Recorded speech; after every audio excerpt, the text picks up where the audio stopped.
ನೋಡಿ, ಈಗ ನೂತನವಾಗಿ ಪಾಲಿಟೆಕ್ನಿಕ್ಕು ನಮ್ಮ ರಾಜನಕುಂಟೆ ಗ್ರಾಮದಲ್ಲಿ ಪ್ರಾರಂಭವಾಗಿದೆ.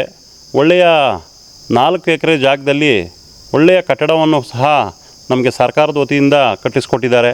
ಸುಮಾರು 20 ಕೊಠಡಿಗಳಿದೆ.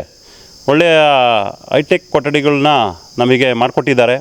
ಅದೇ ರೀತಿಯಾಗಿ 4 ಕೋರ್ಸ್ಗಳನ್ನ ಕೊಟ್ಟಿದ್ದಾರೆ. ಒಂದು civil engineering, mechanical engineering, computer science engineering ಮತ್ತು ಎಲೆಕ್ಟ್ರಿಕಲ್ ಆ್ಯಂಡ್ ಎಲೆಕ್ಟ್ರಾನಿಕ್ಸ್ ಇಂಜಿನಿಯರಿಂಗ್ 4 ಕೋರ್ಸ್ಗಳನ್ನ, ಒಳ್ಳೊಳ್ಳೆ ಕೋರ್ಸ್ಗಳನ್ನ ಇವತ್ತು ಟೆಕ್ನಿಕಲ್ ಕೋರ್ಸ್ಗಳನ್ನು ನಮಗೆ ನೀಡಿದ್ದಾರೆ. ಈ ಬಡ ಮಕ್ಕಳಿಗೆ, ನಮ್ಮ ಈ ಸುತ್ತಮುತ್ತ ನಮ್ಮ ಯಲಹಂಕ ಭಾಗದ ಬಡ ಮಕ್ಕಳಿಗೆ, ಒಳ್ಳೆಯ ಪ್ರತಿಭೆ ಇರತಕ್ಕಂಥ ವಿದ್ಯಾರ್ಥಿಗಳಿಗೆ ಇದು ತುಂಬ ಸದುಪಯೋಗ ಆಗುತ್ತೆ ಅಂಥೇಳಿ ನಾನು ಭಾವಿಸ್ತೇನೆ. ಯಾಕೆ ಅಂತಂದರೆ ಇಲ್ಲಿಂದ ನಾವು KR ಸರ್ಕಲ್ಗೆ ಹೋಗಬೇಕಿತ್ತು. ಈಗ ಮೊದಲನೇ ಬಾರಿಗೆ ಬೆಂಗಳೂರು ನಾರ್ತಲ್ಲಿ ಇದನ್ನು ನಮಗೆ ಕಾಲೇಜ್ ಕೊಟ್ಟು ತುಂಬ ಅನುಕೂಲವಾಗಿದೆ. ಶಾಸಕರ, ನಮ್ಮ ಯಲಹಂಕ ಭಾಗದ ಶಾಸಕರ ನೇತೃತ್ವದಲ್ಲಿ ಈ ಒಂದು ಕಟ್ಟಡ ಸತತ ಪ್ರಯತ್ನದಿಂದ ಮಾಡಿಕೊಟ್ಟಿದ್ದಾರೆ.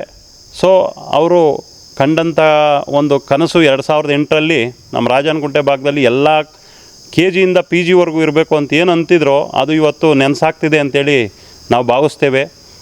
ಇದಕ್ಕೆ ಬಂದು ಸದುಪಯೋಗ ಪಡ್ಕೋಬೇಕು ನಮ್ಮ ಸುತ್ತಮುತ್ತಲ ಜನ, ನಮ್ಮ ಯಲಹಂಕ ಭಾಗದ ಜನ, ಪ್ರತಿಭಾ ಮಕ್ಕಳು ಪಡ್ಕೋಬೇಕು ಅಂತೇಳಿ ನಾನು ಕೇಳ್ಕೊಳ್ತೀನಿ. ನೀವಿನ್ನೂ ಆರ್ಟ್ ವಿಶ್ವಭಾರತಿ 24 ಚಾನಲ್ನ ಸಬ್ಸ್ಕ್ರೈಬ್ ಮಾಡ್ಕೊಳ್ಳಿಲ್ಲ ಅಂದರೆ ಸಬ್ಸ್ಕ್ರೈಬ್ ಮಾಡ್ಕೊಳ್ಳಿ. ನಮ್ಮ ವಿಡಿಯೋ ಕಂಟೆಂಟ್ ಇಷ್ಟ ಆದರೆ ಲೈಕ್ ಮಾಡಿ, ಶೇರ್ ಮಾಡಿ, ಕಮೆಂಟ್ ಮಾಡಿ.